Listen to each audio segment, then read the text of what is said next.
What's up, everybody? Zach here with National Pavement Partners.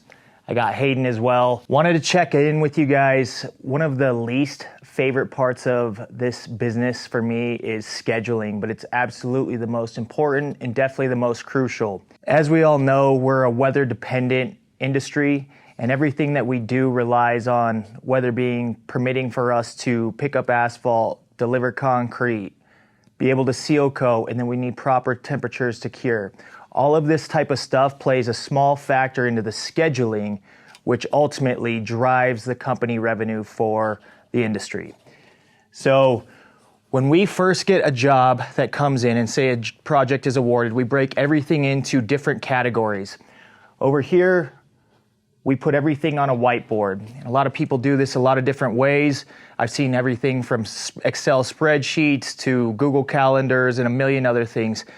Whatever works for you, as long as you have something that you guys can track and attach a job number to for job costing later on, that's the most important piece. We break everything down from mobilizations to concrete, asphalt, milling, seal coating, paving, infrared patching, R&R, striping, etc. The reason being is we want to track everything as closely as possible. From that point, we put down what the quantity is for the material, and then we put in how many days or phases we have the project budgeted for. We get to move everything over here, and this is where we kind of plug and play. Usually we're trying to schedule in quadrants, and so if we're in one sector of town or another, we try to keep everything in the same bunch. That helps other crews when they are looking to try to, when they finish up a job early, for example, or if they need extra help for the day, they can pull from another crew and everyone's kind of in the same area. It does help with mobilization times as well, but that's the biggest piece for us. Yeah, so scheduling, as everybody knows, is a big pain in the butt. And besides weather, there's also factors like what if our guys run behind on a job and so it pushes every job down the line, or what if a change order hits and it's going to take an extra 2 days and we're stuck on a project. So we just kind of want to show you how we schedule with it. We're working on, again, our front to end software that's going to have a scheduling program that you can schedule, quickly drag and drop. But we just want to show you guys more kind of behind the scenes of how we schedule jobs in, we'll call it like the war room, so you guys can kind of get a good feel for it. I've seen guys that run scheduling templates off of like an Excel sheet. Some guys do whiteboard like us.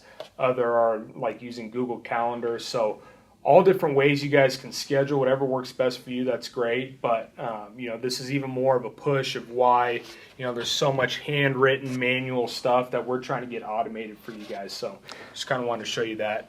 Another thing we're working on too, something very simple that, again, we're going to try to make this digitized is we got some sticky dots and we got our map in Colorado here. And so we're going to just document every asphalt or concrete plant or aggregate plant or dump site here on the map. So when Zach's talking about scheduling based on location, this is going to help us know where to pull from, which should be already estimated in the job, but it kind of helps bring the whole picture together. So always knowing where your resources are, sometimes things can be overlooked. And so on the backside with operations and scheduling, if the estimator somehow overlooked something or operations has a chance to develop an efficiency that was missed on the front side, that's always a great thing as well too.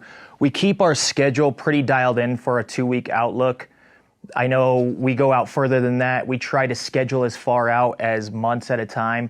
But again, those things are all tentative. The 2-week outlook is really where we like to play and really where we give our work orders to our guys. So we try to hone in on that area and stay true to that. Absolutely. So that's a little behind the scenes of the MPP office.